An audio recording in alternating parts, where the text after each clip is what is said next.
Hello everyone, my name is Aparna. Today we are going to start a new chapter, that is chapter 18, Money and Credit. Let's see what the chapter is all about. The nature the nature of the changing nature of money. The nature of money has evolved over the years. We learned about the use of metals as a medium of exchange in the history chapters. We saw how difficult it was to keep this money safe and secure. There was always the fear of robbery when taking them from one place to another. Trading was not easy because facilities for weighing were not always available. Some of these problems were resolved when coins began to be used. Coins gave exact measurements. Their value was certified and ensured by the prestige and reputation of the kings who issued them, as you can see in the following illustrations. ठीक है, देखिए यहाँ पर क्या बोला जा रहा है कि जो मनी का जो नेचर है, ठीक है, पैसों का जो नेचर है वो क्या हुआ है, पुराने टाइम से अभी तक क्या है, हर साल मतलब ओवर द ईयर्स में क्या हुआ है, वो रिवॉल्व होके इवॉल्व होते आए हैं। ठीक है, आज जो हम लोग पैसे यूज़ करते हैं वो क्या हुए हैं, पहले के टाइम पे बहुत कुछ और चीज़ें यूज़ होती थी, और आज के टाइम पे हम लोग जो यूज़ करते हैं वो क्या है, जो हमारे रुपीज़ जो हम लोग यूज़ करते हैं वो यहाँ पर यूज़ होता है। पुराने टाइम पे पहले लोग जो है वो सामान को देकर अपना मतलब अपनी ज़रूरत की चीज़ें लेते थे, कोई एक सामान देते थे और दूसरा सामान लेते थे। इस तरीके से अपना जो पैसे थे उस टाइम पे आए नहीं थे। धीरे से कुछ टाइम बाद में वो उन्होंने क्या है, कुछ और चीज़ों का इस्तेमाल करना स्टार्ट कर दिया। लेकिन लेकिन जो इस उस मेटल्स का उन्होंने हाँ, कुछ टाइम बाद उन्होंने मेटल्स का इस्तेमाल करना स्टार्ट कर दिया, और वो मेटल्स को देते थे, मेटल्स को देकर अपने जो सामान उनको खरीदना रहता था वो वहाँ पर खरीदा करते थे। ठीक है, कुछ टाइम बाद जो मेटल्स थे, ठीक है, मेटल्स को अगर वो लोग यूज़ करते हैं तो रॉबरी का, ठीक है, चोरी होने का, डकैती, चोरी वगैरह होने का क्या है, बहुत ज़्यादा डर रहता था जब वो एक एक जगह से दूसरे जगह में जाते हैं। और साथ ही में मेटल्स को वे करना पड़ता था, मींस उनका वेट नापना पड़ता था। तो हर जगह वेइंग की फैसिलिटी हो ऐसा ज़रूरी नहीं था। ठीक है, हर जगह जहाँ पर भी वो जाते थे वहाँ पर उसको वेइंग मशीन हो ऐसा ज़रूरी नहीं था, जिसकी वजह से बहुत सारी प्रॉब्लम्स का सामना करना पड़ता था। जब कॉइन्स, ठीक है, जब कॉइन्स जो थे वो चलन में आए, ठीक है, जब कॉइन्स जो हैं वो चलन में आए तो तो जो है वो लोगों की मुश्किल जो है वो बहुत ज़्यादा आसान हो गई, क्योंकि जो कॉइन्स थे वो काफ़ी सर्टिफाइड रहते थे और इंश्योर रहते थे। क्यों इंश्योर रहते थे, क्योंकि उसमें जो कॉइन्स रहते थे, ठीक है, उसमें आपका जो मुहर लगी रहती थी, सील लगी रहती थी, वो एक रेप्यूटेड किंग की रहती थी। ठीक है, जो वो दिखाती थी कि वो किंग का क्या है, रेप्यूटेशन, मींस किंग जो है वो क्या करता है, इशू करता है, तो उनके किंग्स की रेप्यूटेशन को दिखाता था, उनके प्रेस्टीज को शो करता था। तो इस वजह से जो है वो बहुत ही ज़्यादा आसान हो गया था कॉइन्स का यूज़ करना। Metal coins soon began to be widely used as money, but although coins made exchange easier, there were some problems. Coins used in business and trade had to be tested to ensure their authenticity.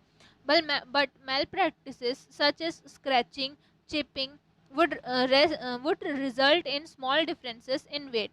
Over time, this inevitably raised doubts about their purity. Some people also began to produce coins with adulterated metals. To prevent such malpractices and discrepancies, greater security measures were used in minting coins. For example, the layer of metal on the outer rim of the coins was made thicker and prevent tampering. ठीक है, अब देखिए यहाँ पर क्या बोला जा रहा है कि जो कॉइन्स आए, ठीक है, कॉइन्स का जो यूज़ है वो काफ़ी ज़्यादा बढ़ गया था पैसे के रूप में। लेकिन कॉइन्स का जो एक्सचेंज होता था, ठीक है, कॉइन्स का जो एक्सचेंज होता था उसके बाद भी, कॉइन्स के एक्सचेंज होने के बाद में भी बहुत सारी प्रॉब्लम्स लोगों को फेस करनी पड़ी। जैसे कि कॉइन्स को बिजनेस के लिए और ट्रेड के लिए इस्तेमाल किया जाता था, तो ये देखा जाता है कि उसकी जो ऑथेंटिसिटी है वो क्या हो, प्रॉपर हो। ठीक है, ऑथेंटिसिटी मीन्स उनकी जो ऑथेंटिक जो यूनिकनेस है वो बनी रहे। ठीक है, लेकिन क्योंकि कॉइन्स जो रहते थे वो कभी कभी क्या हो जाता था, उसमें स्क्रैचेस आ जाते थे, कभी कभी चिपिंग हो जाती थी, तो जो वेट रहता था कॉइन्स का वो कम हो जाता था, थोड़ा सा जो एक्चुअल वेट है उससे काफ़ी ज़्यादा उसमें डिफरेंस आ जाते थे। तो उनके वेट में डिफरेंस आने की वजह से, उनके वेट में डिफरेंस आने की वजह से उनकी प्योरिटी पे, ठीक है, कॉइन्स की प्योरिटी पे क्या है, सवाल उठने लगे। और कुछ लोग तो क्या करते, कुछ लोग जो थे वो दूसरे मेटल के साथ में उसको मिलाकर कॉइन्स को भी बनाना उन्होंने चालू कर दिया था, ठीक है। तो इस चीज़ की, ये जो मेल प्रैक्टिसेस है, ये जो आपका क्या है, दूसरे लोग जो कॉइन्स बनाते थे, ये मेल प्रैक्टिसेस को और डिस्क्रिपेंसीज को रोकना, ठीक है, इस चीज़ को रोकने के लिए उन्होंने काफ़ी सारे मेजर्स, सिक्योरिटी मेजर्स उन्होंने किए, ताकि वो कॉइन की मिंटिंग को क्या कर सके, बचा सके। तो जैसे कि एग्जांपल के तौर पे उन्होंने क्या किया, एक लेयर बना दिया मेटल का, एक लेयर बना दिया मेटल का आउटर रिम में, ठीक है। देख लीजिए, जैसे कि ये क्या है, कॉइन है, तो ये आपका पहले जो है वो उसमें उसमें मिंटिंग नहीं होती थी, ठीक है। उसके जो आउटर रिम रहता था, उसका जो आउटर रिम मीन्स ये जो सर्कल है उसमें कोई भी तरीके क्या है, एक आउटर रिम नहीं बनाया जाता था, लेकिन उनको रोकने के लिए, मींस टेम्परिंग को रोकने के लिए, इसके पास में एक आउटर रिंग बनाना उन्होंने क्या किया, स्टार्ट कर दिया। जैसे यहाँ पर आपको हल्का हल्का एक आउटर का रिंग दिख रहा है। अगर आप ये वाले कॉइन पे जाएंगे तो आपको आसानी से दिखेगा कि अंदर में जो कॉइन्स के जो सील बनी है वो है, और ऊपर में एक रिंग टाइप का बना हुआ है, ठीक है, ताकि वो क्या कर सके, टेम्परिंग को प्रिवेंट कर सके। As trade expanded, as trade, as trade expanded, new problems surfaced. When buying goods, traders would have to pay only with coins that were authorized and used in that region. Each region had its own authorized coins. Traders therefore felt the need to exchange coins in every region they traded. Thus, coin exchange became a business in its own right. ठीक है, अब जैसे जैसे क्या है, trade जो है वो बढ़ने लगा, ठीक है। तो लोग जो थे वो एक जगह से दूसरे जगह ट्रेडिंग करने के लिए जाते थे। अब वहाँ पर, अब जब वो लोग जो हैं वो एक जगह से दूसरी जगह ट्रेडिंग के लिए जाने लगे, तब उनको एक नई प्रॉब्लम्स का सामना करना पड़ा। कैसी प्रॉब्लम्स, तो हर एक जगह का, ठीक है, जहाँ पर भी वो जाते थे, मतलब हर एक जगह का अपना एक कॉइन होता था, ठीक है। जैसे अगर वो कहीं, सपोज कर लेते हैं कि वो कहीं जा रहे हैं, महाराष्ट्र में गए, या सपोज कर लेते हैं कि उड़ीसा में गए, या कहीं भी गए, ठीक है।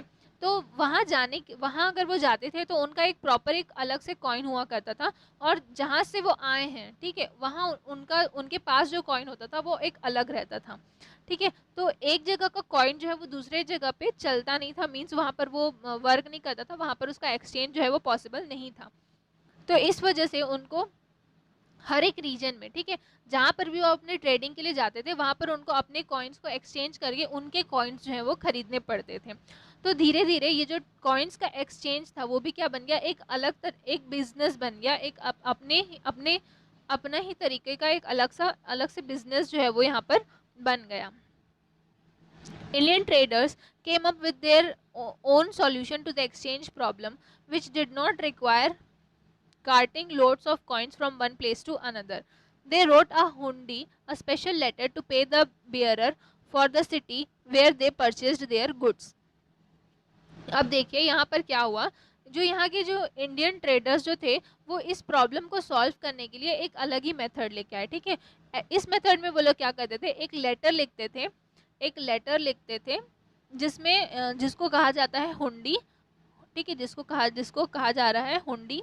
एक लेटर लिखते थे हुंडी, और जिस भी जगह पे वो लोग जा रहे हैं, ठीक है, वो वहाँ पर उसमें अमाउंट वगैरह जो है वो वहाँ पर उसके बारे में लिख दिया करते थे, ताकि वो वहाँ जाने के बाद में एक जगह से दूसरे प्लेस में जाने के वजह से यहाँ पर जो कॉइन्स का जो लोड उनको लेना पड़ता था, वो कॉइन्स जो है वो नहीं, उनको एक जगह से दूसरे जगह ले जाना नहीं पड़ता था। वो वहाँ जाते थे और वहाँ के ट्रेडर्स को वो दिखाते थे, तो उनको पैसे दे दिया, उनको जो कॉइन्स है वो उसी वैल्यू के कॉइन्स जो है वो उनको मिल जाया करते थे, ठीक है।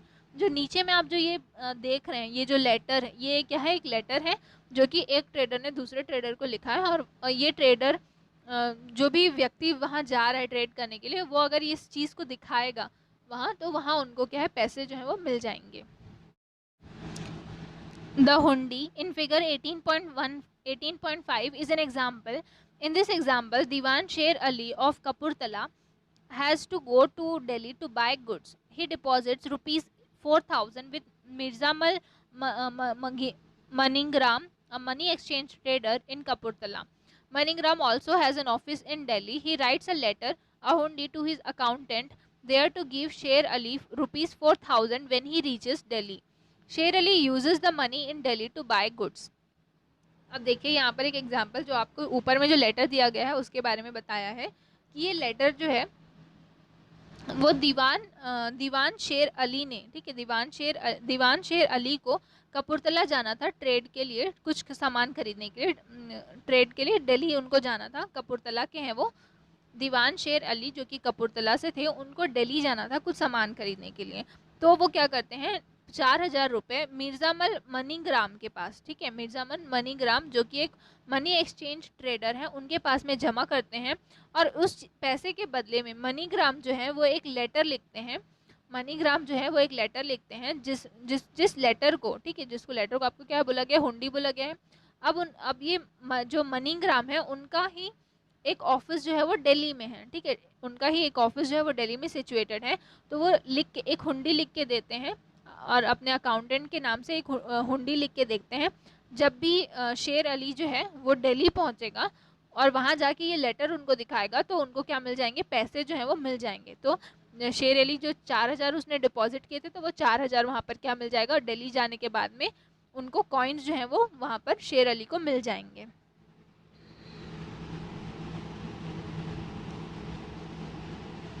We see in this example how to spread of trade lead to new forms of money being used in practice. In this way, paper money began to come into use.